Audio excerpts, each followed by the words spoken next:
오늘 우리에게 주신 하나님 말씀은 신약성경 누가복음 1장 68절에서 71절 말씀입니다. 신약성경 88쪽에 있습니다. 이 말씀 읽을 때 살아계신 하나님의 음성을 친히 듣는 귀한 시간 되시기를 바랍니다. 찬송하리로다 주 이스라엘의 하나님이여, 그 백성을 돌보사 속량하시며 우리를 위하여 구원의 뿔을 그종 다윗의 집에 일으키셨으니, 이것은 주께서 예로부터 거룩한 선지자의 입으로 말씀하신 바와 같이 우리 원수에게서와 우리를 미워하는 모든 자의 손에서 구원하시는 일이라. 아멘. 교회 옆 산에 목련이 피었습니다. 보신 분들이 있는지 모르겠는데 어제가 아마 절정이었던 것 같아요. 오늘 아침엔 제가 아직 보지를 못했습니다. 봄이 되면 목양실에 인사하러 오는 친구가 있습니다. 근데 지난 주간에는 책을 보고 있는데 옆에 와서 얼마나 크게 노래를 부르는지, 너무 가까이 있어서 어디서 부르나 하고 두리번거렸더니요, 창문 옆에 와서 앉아 있었습니다. 참새 2마리입니다. 한 녀석이 고개를 90도로 꺾고 목양실 안쪽을 들여다보면서, 보이시나요? 머리 돌린 게? 그리고 노래를 부르는데 바로 뒤통수에서 부르니까 옆 창문이 아니고 뒤에 앉아있던 창문 거기 앉았더라고요. 얼마나 소리가 크게 들리는지요. 하나님은 한 아사리온에 팔리는 저 참새들도 땅에 떨어지지 않도록 돌보신다. 그래서 하물며 놓일까 보냐라고 말씀하십니다. 이 돌보신다라고 하는 이 단어는 히브리어에서 한 300여 회가 쓰이는데 주로 사람 숫자 세는 데 씁니다. 계수한다, 수를 센다 라는 단어로 쓰입니다. 그리고 적지만 개역 성경에서는 권고한다, 개역 개정판 성경에서는 돌본다 라는 의미로 번역을 하는 돌봄의 단어로 쓰이고 있습니다. 신약 성경에도 저 단어를 곧장 직역한 헬라어 단어가 있는데 한 10회 정도 돌본다라는 보다 구체적인 의미로 사용되고 있습니다. 숫자는 적지만 사실은 그 돌봄의 이야기, 하나님의 자기 백성을 돌아보는 이야기로 가득 채워진 것이 성경입니다. 현대사회는 인간에 대한 경외심이 참 많이 추락했습니다. 사회 뉴스를 듣고 있다 보면 사람에 대해서 어떻게 저럴 수 있을까 하는 그런 인면수심의 행동들을 우리가 종종 보게 됩니다. 자기 욕망을 위해서 타인을 배려하는 것을 찾아보기 힘든 묻지마라든지 분풀이라든지, 혹은 이유 없이 함부로 벌어지는 사건, 사고들을 보게 됩니다. 하나님의 돌보심은 그런 우리의 세상, 우리의 땅을 향해서 끊임없이 이어지고 있습니다. 그 돌보심은 하나님과 보다 더 풍성한 관계로 초대하는 돌보심입니다. 하나님의 돌보심은 쉽게 이야기하면 관계에 대한 이야기이지요. 하나님께서 천지를 창조하실 때에 아담과 하와를 어떤 존재로 만드셨습니까? 남자와 여자라고 하는 성의 차이, 혹은 돕는 자냐 도움을 받는 자냐라고 하는 그 이야기가 아니라, 하나님이 아담과 하와를 창조하실 때에 누가 누구에게 종속되거나 소유물이 되도록 창조하지 않으셨지요. 괘씸한 인간들이 여자야 너는 남자 갈비뼈에서 나왔으니까 너는 내 거야 라고 말하지만, 하나님은 그런 의미로 창조하지 않으셨습니다. 하나님의 인간 창조 원칙의 가장 중요한 것, 그것은 하나님의 형상을 가진 자로서 창조되었다라고 하는 것입니다. 하나님의 형상을 짧은 시간에 다 설명하기는 어렵습니다. 근데 이 시간에 한마디로 한 가지만 이야기한다면, 하나님의 형상, 그것은 하나님은 사랑이시다라고 하는 말로 요약할 수 있습니다. 이 사랑의 형상으로 창조된 것이 아담과 하와, 사람입니다. 바꿔 얘기하면 사람은 사랑하는 관계로 존재하는 것입니다. 근데 사람은 사랑하지 않습니다. 사랑하기는커녕 자신을 만든 창조주조차도 넘어서고 싶어하는 아담과 하와의 모습을 우리는 창세기에서 만나고 놀랍니다.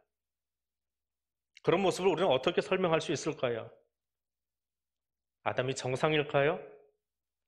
피조세계 이름을 다 지을 만큼 똑똑한 장명가인지는 모르겠지만 그는 분명 영적 장애자입니다. 자신을 창조한 자와 창조하신 분과 어깨를 겨루겠다라고 하는 교만 말입니다. 제자가 일취월장에서 스승을 뛰어넘는 것과는 다른 차원의 이야기이지요. 그런데 하나님은 그런 아담과 하와를 돌보셨습니다.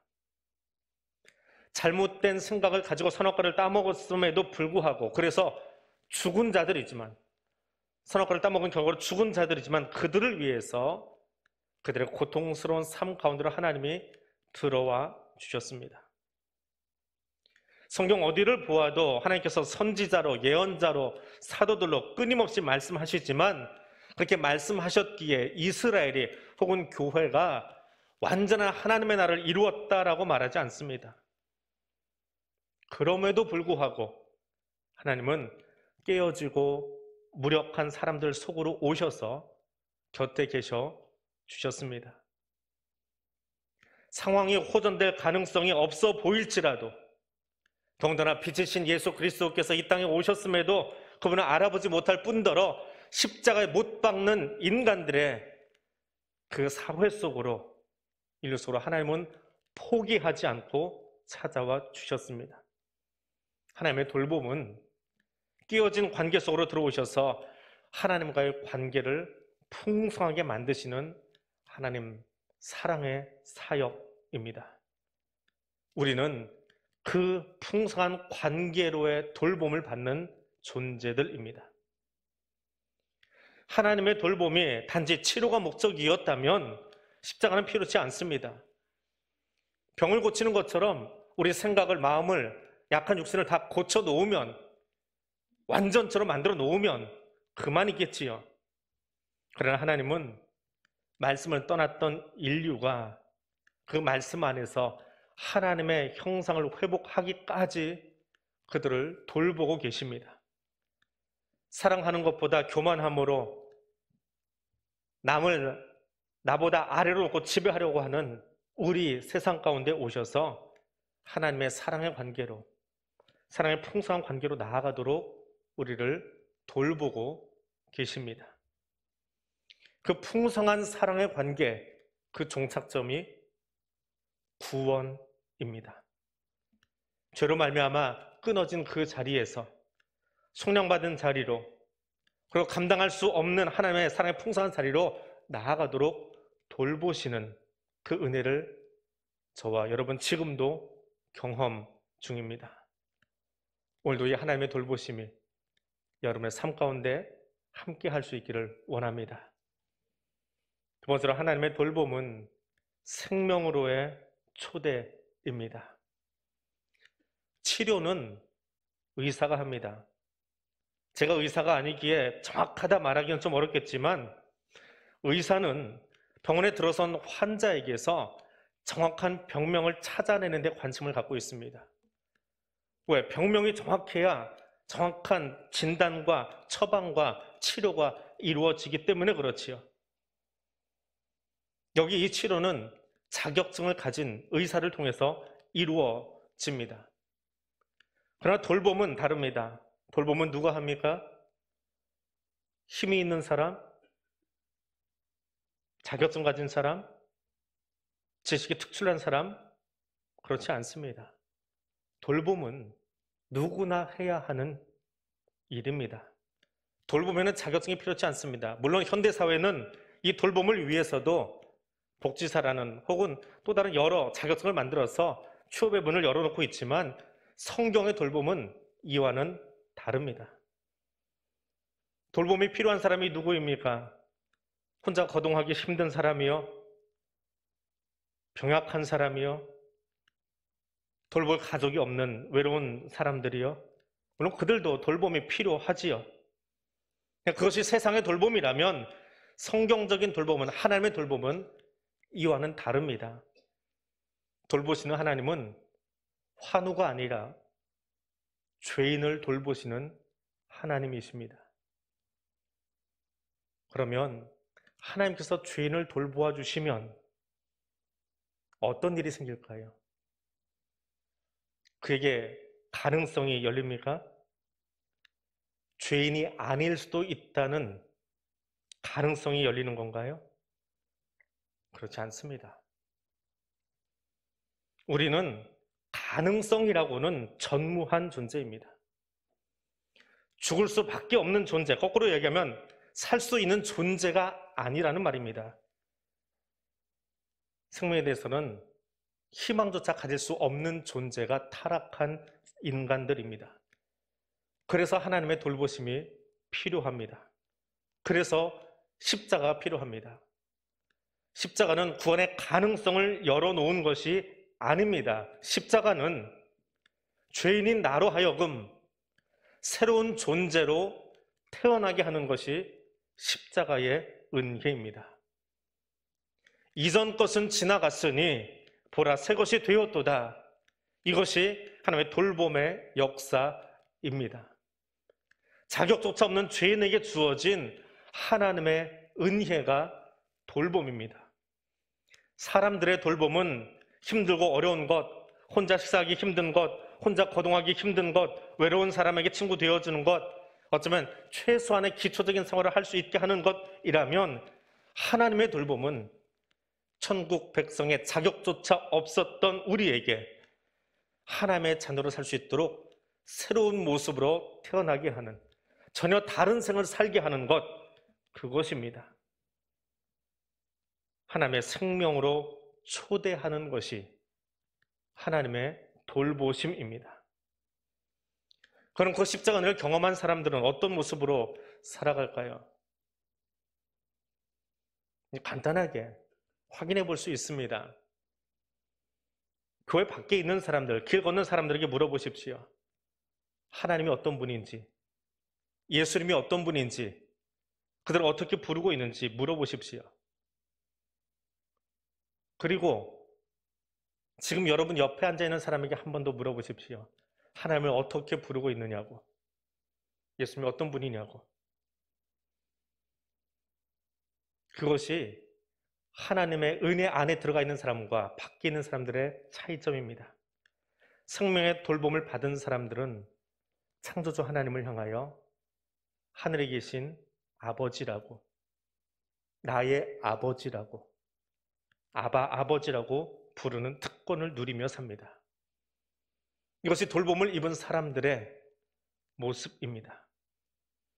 성도는 풍성한 사랑의 관계 속으로 들어가는 것으로 그치지 않고 그 관계 속에서 하나님을 향하여, 창조주를 향하여 하나님 아버지라고, 아버지라고 부르는 생명의 자리로 옮겨졌습니다. 저 여러분은 그 은총을 받은 존재인 것을 기억하며 감사하는 이 아침이 될 수 있기를 원합니다. 세 번째로, 돌봄은 말씀의 떡상 앞으로 초대받는 것입니다. 우리는 신앙생활하면서 기적 체험을 목표로 살아가는 존재가 아닙니다. 우리는 하나님의 은총 안에서 말씀으로 초대해 주시는 성령의 돌보심을 경험하는 자들입니다. 성경 속에 기적이 집중적으로 일어났던 시간들이 있습니다. 언제요? 출애굽할 때 그 현장 보십시오. 아합의 폭정 때 엘리야와 엘리사가 선지자로 일했던 그때를 읽어보십시오. 그 출애굽기에, 그 열왕기사에 얼마나 많은 기적들이 있었습니까? 얼마나 많은 놀라운 일들이 일어났습니까? 그런데 그때 사람들은 그 기적을 경험하면서 10가지 재앙을, 만나와 메추라기를, 죽은 아이가 살아나는 그럼 그 수많은 기적들을 경험하면서 어떤 모습으로 살았습니까? 다른 성경의 본문들보다 그 출애굽기를 살았던 사람들이, 혹은 엘리야, 엘리사 시대의 사람들이 더 탁월한 영성으로, 더 탁월한 신앙으로, 더 열심히 있는 여호와 신앙으로, 더 굳건한 믿음의 자리로 서 있었습니까? 천만에요. 도리어 그들은 반역했고 땅속에 집어삼킴을 당했고 광에서 다 죽어버렸고요. 하나님보다는 바알과 아세라를 친구 삼아 살았던 시대가, 이 기적이 가장 많았던 시대 사람들입니다. 우리의 삶은 분명 광야 같은 인생입니다. 그 광야 인생을 살려면 기적이 필요합니다. 보십시오. 예수님이 광야에 계셨을 때에 사탄이 예수님에게 무엇을 요구했습니까? 기적을 요구했습니다. 돌을 떡으로 만드는 기적, 뛰어내려도 천사들이 받쳐주어서 다치지 않는 기적, 절 한 번만 하면 천하 만국을 다 얻어낼 수 있는 기적, 그 기적을 펼쳐보라 했습니다. 사탄은 광야에서 기적을 요구했습니다. 그런데 예수님은 그 광야에서 기적을 베푸신 것이 아니라 말씀으로 사탄을 대응하셨습니다. 우리의 삶이 그렇습니다. 우리 모두의 삶이 광야 같은 삶일진데 거기는 반석에서 물이 나오는 기적이 필요한 것이 아니라 살아있는 하나님의 말씀이 필요합니다. 예수의 길을 예비하고 있는 세례 요한이 출생할 때에 말을 하지 못하던 그의 아버지 사가랴가 천사의 계시대로 이 아들의 이름을 요한이다 라고 인정하고 서판에 썼을 때 그제서야 10달 동안 묶였던 입이 풀리고 혀가 열려서 말을 하기 시작합니다. 근데 이 대목에서 성령님은 누가를 통해서 사가랴의 입이 열린 기적에 주목하는 것이 아니라 하나님께서 하신 일, 하나님께서 예로부터 거룩한 선지자의 입으로 구약에 예언된 바와 같이 우리를 모든 원수에게서와 우리를 미워하는 자에게서 구원하시기 위하여 이 일을 하셨습니다라고 하는 사가랴의 찬송에 말씀을 기억하고 노래하는 그의 입술에 주목할 것을 요청하고 있습니다. 말씀이 성취된 자리, 말씀이 성취되는 것에 감사하며 찬송하는 그 자리를, 찬송의 자리를 주목하라고 누가는 오늘 본문에서 말하고 있습니다. 입이 열린 기적보다 더 중요한 것, 더 놀라운 것은 말씀의 성취 현장입니다. 하나님은 오늘도 우리의 삶이 기적의 연속이 아니라 구원을 약속하시고 성취하시는 그 말씀의 떡상 앞으로 우리를 부르고 계십니다. 아파하는 이 땅, 코로나로 실망하는 이 땅 가운데 분명 기적은 필요합니다. 그러나 그보다 더 큰 일, 하나님의 돌보심, 하나님의 구원하시는 말씀이 이 땅에 오늘도 성취되고 있음을, 그리고 그것이 온전히 성취되는 재림의 그날을 소망하는 것이 교회가 마땅히 꿈꿔야 될 일이고 기도해야 될 제목이고 우리가 바라보아야 할 표대인 것을 기억하며 오늘 예배를 드릴 수 있기를 원합니다. 코로나 종식이 아니라 하나님의 나라가 이 땅 가운데, 하나님의 나라가 오늘 이 자리 가운데, 하나님의 나라가 오늘 나의 삶 가운데 완성되기를 원합니다. 주님 다시 오시옵소서. 이것이 우리의 찬송이 되고 우리의 기도의 목표가 되어질 수 있기를 원합니다. 하나님의 돌보심은 애굽에서 신음하고 있던 백성들의 소리를 돌보시는 것으로, 들으시는 것으로 표기되어 있었습니다. 기근으로 신음하던 롯 시대에 그 유다 땅을 돌보신다라고 하는 단어로도 사용되었습니다. 육체의 아픔 가운데 고난 중에 있는 욥의 삶을 돌보시는 것으로도 쓰였습니다. 결국은 죄로 인해 죽은 우리를 속량하기 위하여, 구원하기 위하여 돌보시는 것으로 오늘 사가랴의 찬송을 통해서 증언되고 있습니다. 하나님 오늘 저와 여러분의 광야 같은 삶을 알고 계십니다.